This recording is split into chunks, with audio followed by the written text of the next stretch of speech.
Before we get into today's interview, I want to remind everybody to go out and support our partners in safety. They help make this podcast happen. Of course, I'm talking about Mighty Line Floor Tape, the original partners in safety on the Safety Pro podcast. Now, look, if you're struggling in your facilities with layout, floor marking, maybe you're having safety issues related to organization, concerns, Mighty Line's got you covered.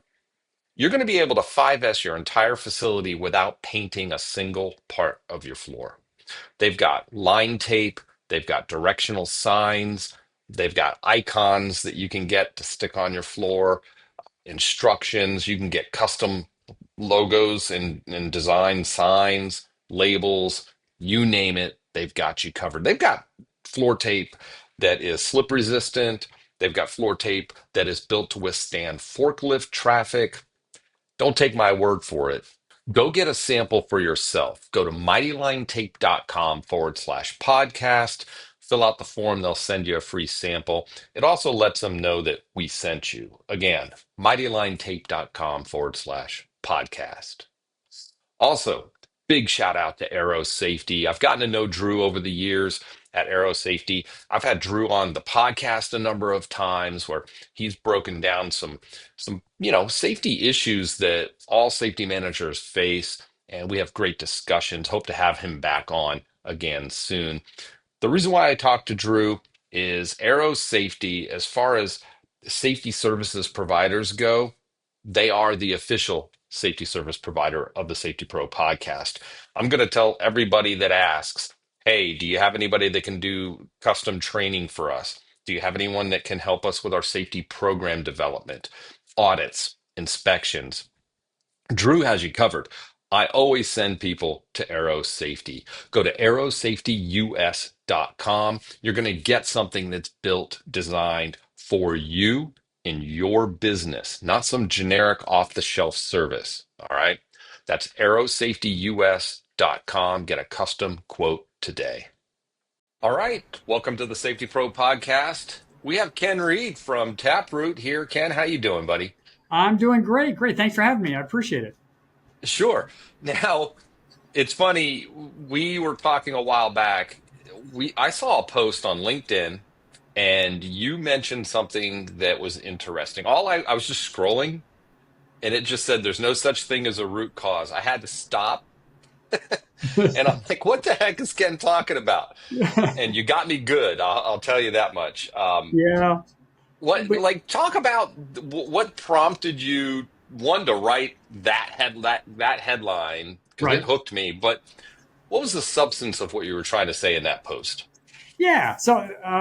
It was kind of a different kind of post. I don't normally post that way, but I don't want to say I was frustrated, but it's one of those things that I started hearing again from various sectors where, and I don't want to necessarily say consultants, but people who just decide that it's time to talk about no root cause again. And that came through. I remember maybe about 10 years ago or so that some people I try not to disparage people, but I feel sometimes that they just want to make a name for themselves, so they kind of throw some stuff out there to catch people's attention.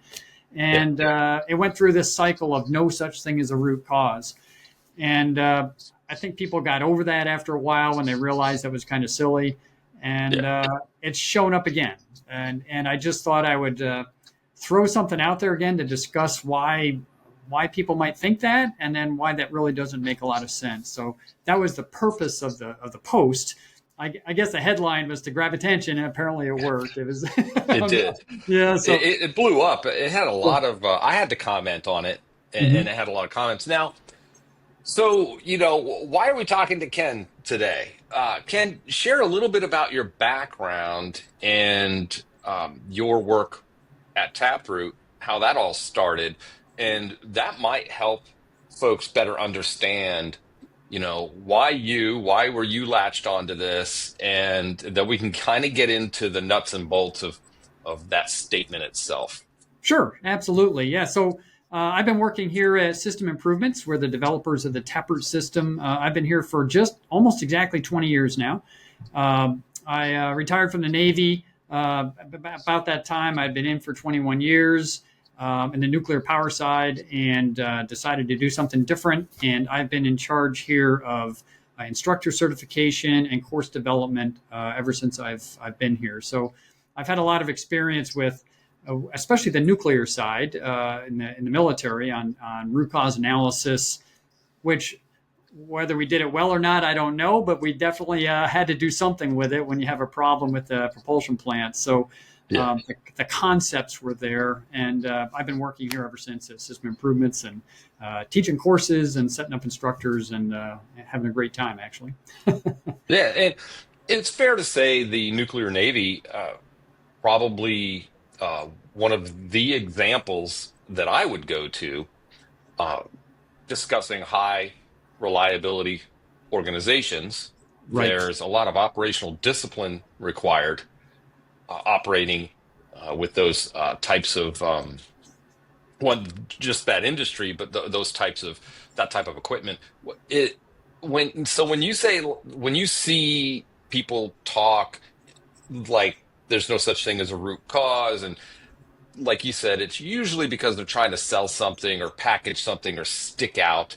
Uh, why would somebody, what do you think their goal is as you dug into some of these statements, even in the past? Because you said Yeah. it's kind of crept back up recently. Yeah, I don't think they're being dishonest or anything like that. I want to make sure that's clear. I don't think Okay. that's the case. I honestly think that sometimes it's just semantics and terminology that they're trying to push a little bit, and they have, everybody's got their brand, and so they have a brand that sometimes they try to push with we have a root cause. Oh, and some contributing factors. We're not going to call those root causes. We'll call them something different. So Yeah. when you're done actually analyzing what they're talking about, I'm not quite convinced they're that much different in their thinking from a broad perspective. But I think a lot of times it's just trying to grab some attention, which is what people do, and that's okay. But what I'm concerned with is that people take that at face value and run with it and say, oh, no such thing as a root cause. Well, then I don't have to analyze things. I don't have to go look for things. I don't have to go fix Yeah. things. And that's the concern that I get when I see those kind of statements out there. And Yeah. it's human nature. Oh, we call them biases, but it's a bias, but Mhm. they're these shortcuts. Those are cognitive shortcuts that we'll make. But there's also this. I don't know if we call it a bias, but it's certainly a driver for a lot of folks in business, especially in management operations. Is, oh wow, somebody's telling me I can do something quicker or Right. faster, and there's this whole push for give me a tool, and I've seen Taproot, and it's like this myth that I'm going to use a tool and it's just going to get me to the end quicker so I can get back to work. People are What? hoping that there's some magic pixie dust out there, Yeah, I can just yeah, toss out there and boom, I have an answer. And right. I wish I wish that you could in 3 minutes come up with answers to complex problems, and it just doesn't really work that way, unfortunately. No, it doesn't, unfortunately, and it's frustrating to see that.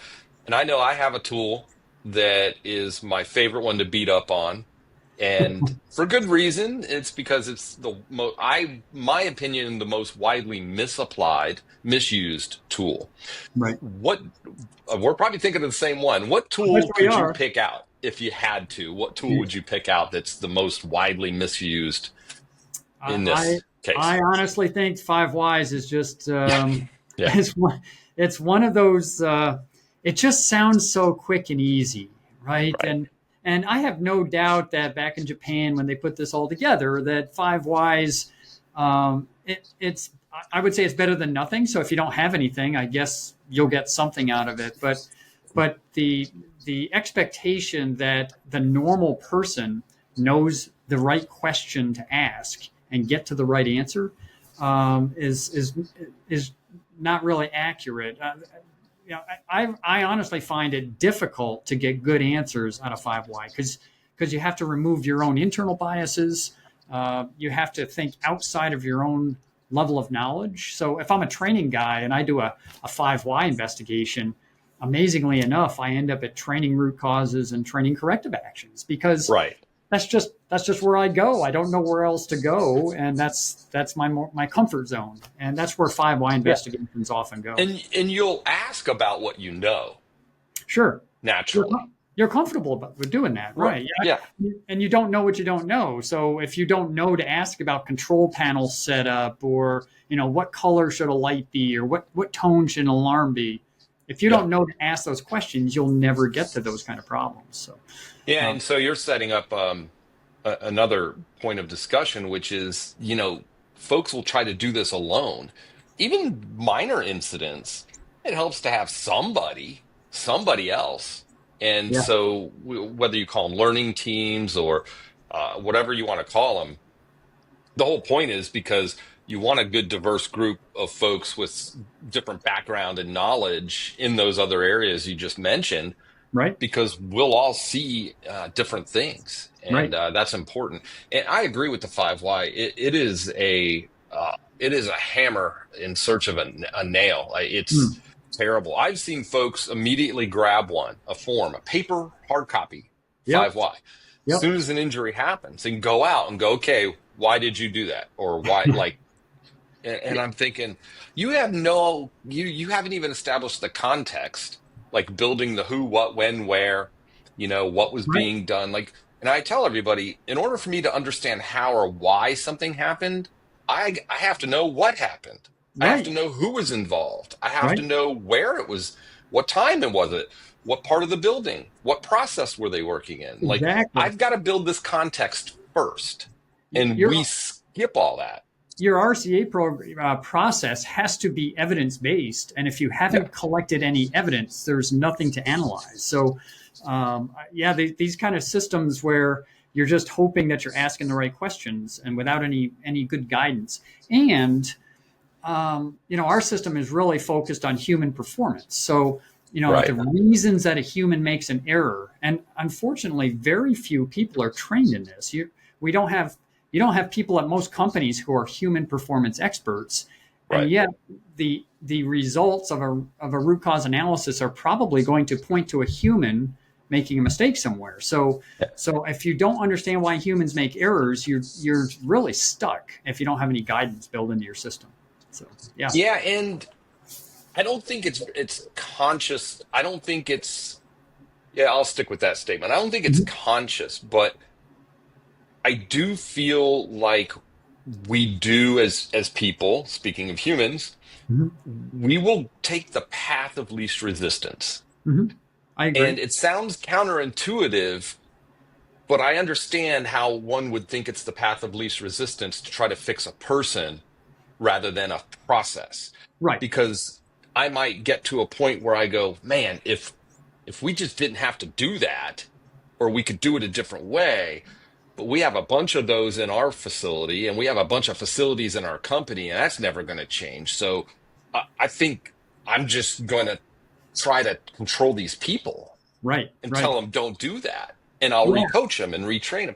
And so I get that the folks doing the investigation are people too, and they Right. suffer the same limitations and biases and traps that workers face. I So don't want we're anybody all in this thinking. together.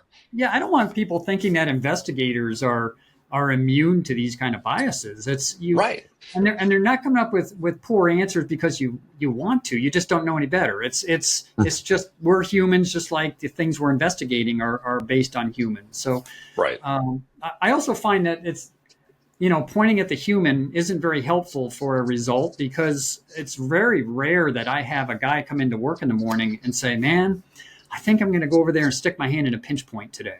I Right. mean, nobody does that, and yet the guy goes over there and sticks his hand in a pinch point. So, just telling the guy don't do that is not going to be helpful. He knows he's not supposed to, he just lost a finger. So he knows he's not supposed to put his hand in a pinch point. So yelling at the guy or putting some kind of personal corrective action in place is not fixing the next guy who goes over there and decides to put his hand in a pinch point. We have to understand the reason people make these decisions. And now that's why I'm a fan of some of these other tests that we can apply. And I know I talked to Alex Paradise with Taproot, and Right. he loves the phrase, is it easy to do right, hard to do wrong? I call Right. that a process test. Like I Okay. can interview a process and look at a process and go, are you easy to do right, hard to do wrong? And I'm going to Right. ask people, Yeah. what frustrates you about this process? What gives you the most grief or causes you the most trouble? And the pinch point, for example, could be, well, the piece always gets hung up in that machine. And, Exactly. if I don't get it out, then it's going to back up. And then this guy's yelling at me. And, so it's like, you're like, okay, I can see, and then I can move to the people test. I Right. could see most people in that situation probably succumbing to that pressure and that frustration and just thinking I can manage that risk. Right. I Right. know I'm not supposed to. That's not the point, but I can But for manage that risk. today I've Yeah. got it figured out. Just Yeah. this one time I'll do it. Just this time. Just this Yeah. time. Or the other one I Which see leads all to the the time second is, time.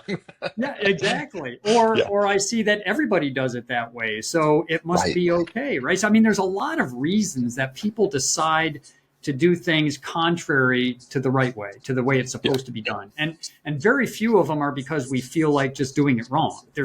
There's good human performance based reasons we make these risk assessments and these decisions on a minute to minute basis when we do these, and if you don't fix those the reasons that people are doing these, they're just going to do it again. And again, not because they're bad people, because they're people. It's what we do, Yeah. right? So, Do you find that in your work with different companies and different industries, that there are still enough people out there that they were either exposed to or they were trained in behavior-based safety years ago? Even still now, I still find companies that subscribe to this incorrectly. yeah, It's tough. You can do it right, but most people miss that whole thing. They think it's easy. And right. then that's why it leads to this whole, we got to fix all of our people. I think so. I think there's a piece of that in there. Some, especially the Yeah. old timer. I don't want to say old Right. timers, but some of the people have been around a little bit. The 20-year-olds, they probably haven't seen that a whole lot, maybe. But Right. those in mid range have seen those kind of behavior based safety. And behavior based safety had some great thoughts and tools initially when it first Yeah. came out and was applied, and it kind of morphed into a hammer where we decided you're in charge of your own safety, and if you don't do it right, it's your fault, and we're going to hammer you for it. That wasn't the intent of behavior-based safety. It had some Right. great thoughts to it, but yeah, I do think that morphed into a blame-based system, unfortunately. And I've seen some companies use it well, and I'm thrilled when that works well. It really fosters teamwork and camaraderie, and everybody trying to help each other out and watch each other's backs. And I love seeing it when it works well. But that's usually not the case. It's usually the other way. So. Yeah. I'm old enough that I remember when, it came about, Mm-hmm. or, and it became packaged as BBS or behavior-based Mm-hmm. safety. Right.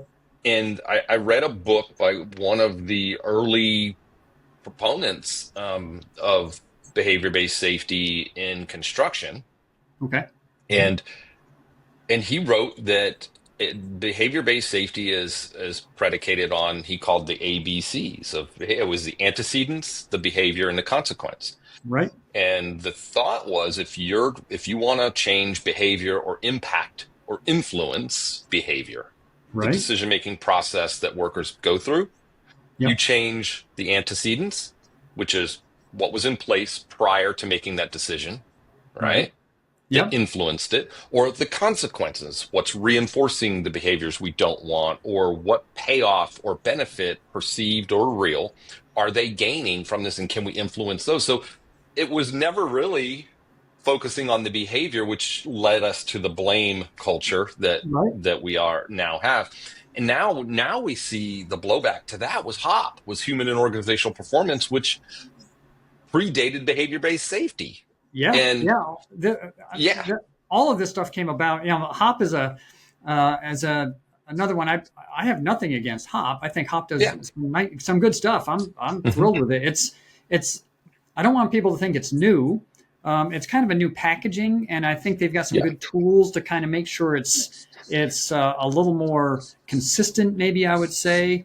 But human performance is, well, for example, Taproot, we've been around over 35, almost 37 years yeah, now. And that's what it's based on. It's not new stuff. It's just packaged a little differently. And I don't see a conflict between good root cause analysis and HOP. I don't think they're the same thing. I think they do slightly different things, and I think they're a good complement to each other. But um, that's another thing where I saw this no such thing as a root cause was coming from some of the Hop consultants I had seen saying things like oof, that, and I'm like, yeah, look, I don't know why you have to go in that direction. It's you don't have to do that. They're not in conflict with each other. They're just two different paths that can get to the good results. So yeah. yeah, That's like a mechanic that has a favorite tool, and they right, always want to use that tool. Well, yeah, you've got to be able to use the other ones too. You know, right, right. um, I liked Deming's 14 uh, principles of leadership. I know, but that's a lot. That's like, or I think it were 14. Drive out fear was one of my favorite ones. I mean, a lot Yeah, of them are similar to Hop, human, because yeah, that whole lean movement. It has a lot of those principles. And now we've got the five principles of Hop. The one that, and they're all fine. yeah, And it's human nature, like we said earlier, for us to latch on to like, oh, this is a shortcut, or oh, I'm going to take this principle because this principle I see the most, and we're gonna just put concentrate on this that, on a right? board.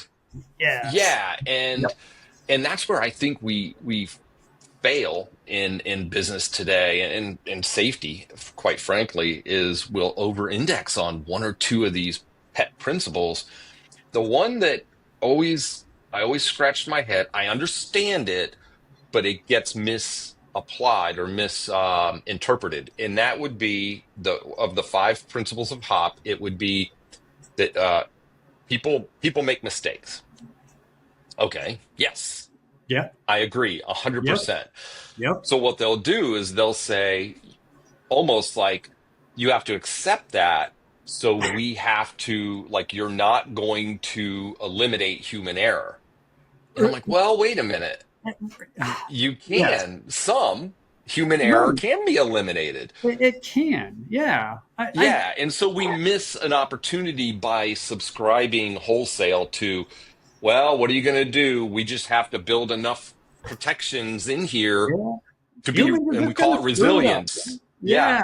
Yeah. Yeah. Yeah. I'm with you 100% on that. I like the thought process in general that Yeah. yes, humans are going to make errors, but I don't think you can just stop there and just say, well, we'll just accept that and work around that human making errors. And Right. that's okay. I'm thrilled with putting safeguards in place to help the human not to when an error occurs to make it more Yeah. resilient and not be quite as high consequence when something like that happens. But that doesn't mean you just ignore those errors. I think I agree. The whole purpose of human performance is understanding and influencing that human Yeah. performance. So those errors can be, I hate saying eliminated, but Right. minimized. Because they're right. Humans are Yeah. going to make errors. You can't get rid of Right. them, but you can sure minimize them. You don't have to accept that they're there and just shrug your shoulders and move on. That's Yeah, and I think what happens is, again, it's another shortcut. I wouldn't even say shortcut, but it's like it forces us into one type of fix, one right. category of fix, which is, you're going to do this. So when you do, I want to make sure I catch it, or it doesn't impact you, or we minimize the impact. And we should always start with, why do you even have to do that? Right. We may miss design opportunities to say, like the pinch point. Why is it there? Why is it unguarded? Why can I Why? stick my hand in Yes. there? Right. Yeah. So, And why you don't need, do you need to? right. And I do think that because we are afraid because of time, money, frustration, the three big things, Yeah. Yeah. we are afraid of those types of engineering or elimination fixes Yeah. because they cost the most. So They we do. think they do, or Yeah. they'll They take the can. most effort to get done.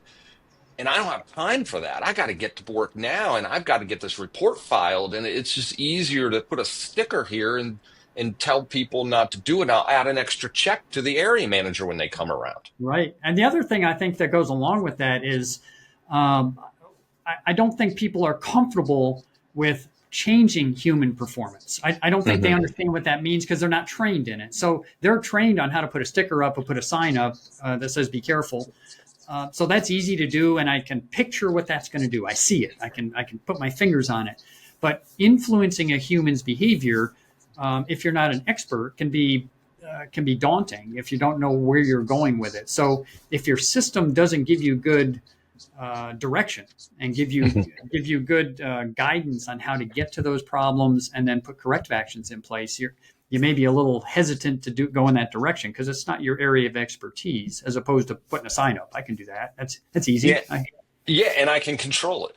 I, And I I can do can something. Yeah, I can yeah, write it up that this is what I did, and and I can check it and off. and then you have people reading these reports that may not understand or know, Yeah, and they yeah, think that's good work, right? yeah.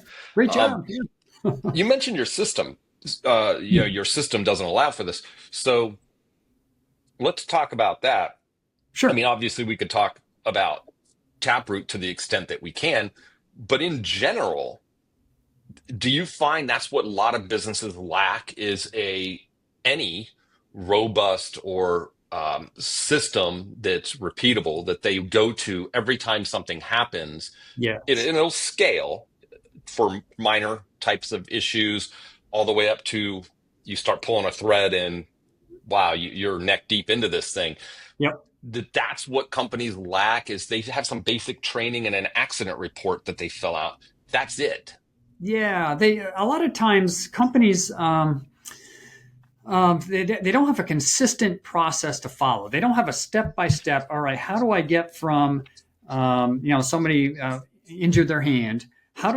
Where do I go from there? What questions should I ask? And if you don't have a system that gives you the questions to ask, and they're not the right questions, and you're just asking your investigators, "Hey, go find out what happened," and Yeah. and I know what your You'll get something.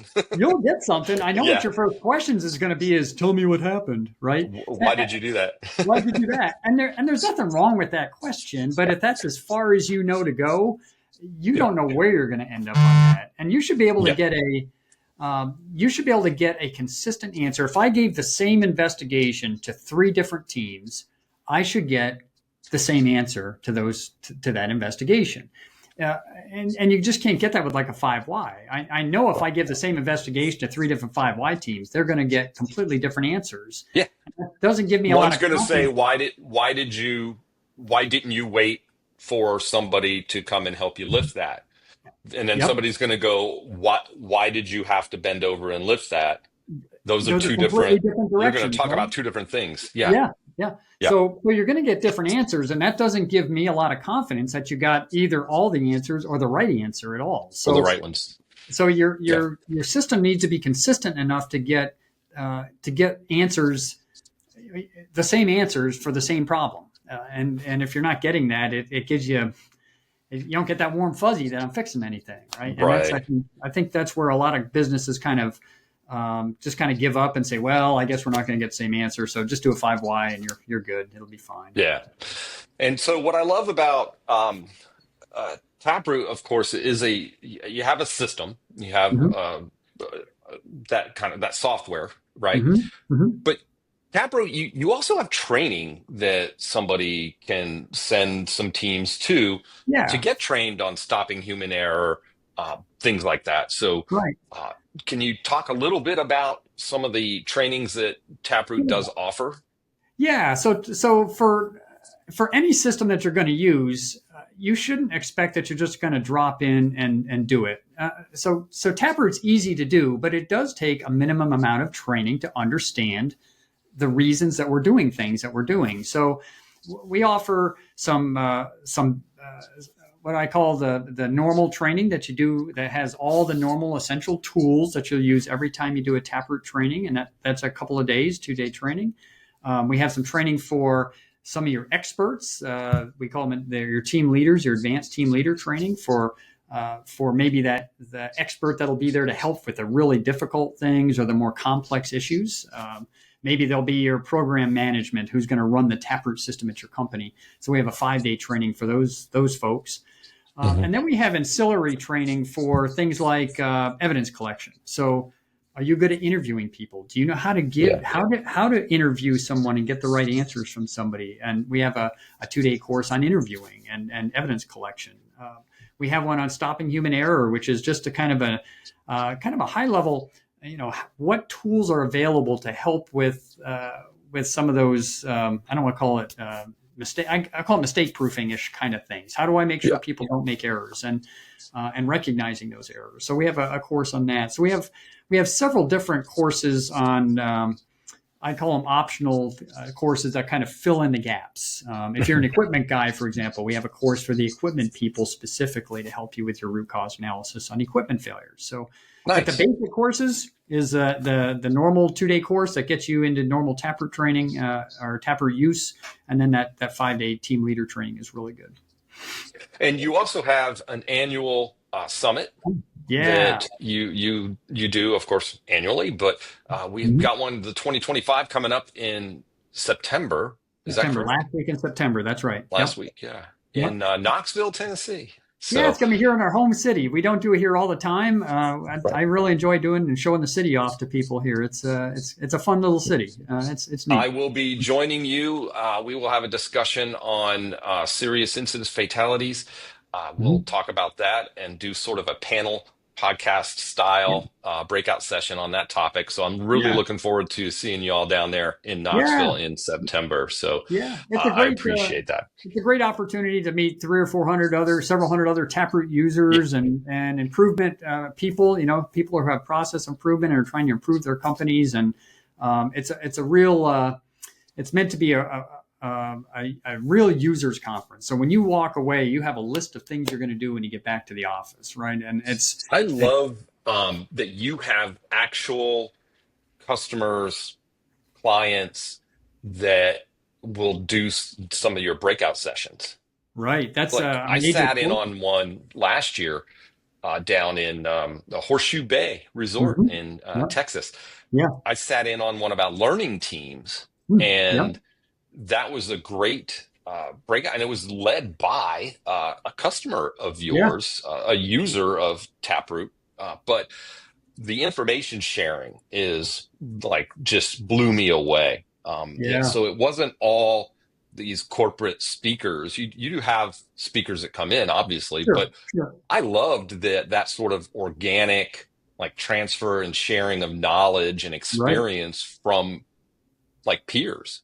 And so I loved seeing that. I'm looking forward to heading back down there. Well over half our sessions are given by our customers, by our users that come in and give best practice ideas on how they've implemented the problems they had, how they were successful, and so it's a great way to really transfer learning to new, especially to anybody, new users, non-Taproot. You don't have to be a Taproot user. That's a great way to just see how to improve your company. So it's a great opportunity. Yeah. That's what I love. And I'll have a link in the show notes to the summit page for folks that are interested in maybe attending. They can register and see the schedule of topics and which days they'll be on and all that good stuff. So I'll be sure to include that. Okay. Ken, thanks so much for hopping on. I know we've been trying to do this get together and find a good time on our schedules. I'm obviously on the road right now, but I'm glad we got a chance to talk. It's a great topic, and to put a pin in it, I agree 100%. be careful whenever somebody just tries to polish up something that we already know to be true. Sometimes just getting back to the basics, and sticking with a system that is sustainable, that you can repeat, right, for every incident, that guides you through this process. And I loved what you said about interviews. I highly recommend. I love the cognitive interview Hmm. process, Yep. that anybody out there, if you think you've got a great form and template that you use to fill out, and you ask the right questions to collect the right evidence, Yep. but you're not sure if your folks are really good at talking to people, and I highly recommend that you sign up for some sort of, like, in Learning Taproot's collective. case, the interview Yeah. training, because that's Mhm. highly valuable. It's a Highly skill. valuable. It's a skill. Yeah. Yeah. Yep. Yeah. Great. Yep. Hey, thanks again, Ken, and we'll talk soon, and I will definitely see you all down at the Global Summit in September. Excellent. Thanks, Blaine. Appreciate your time.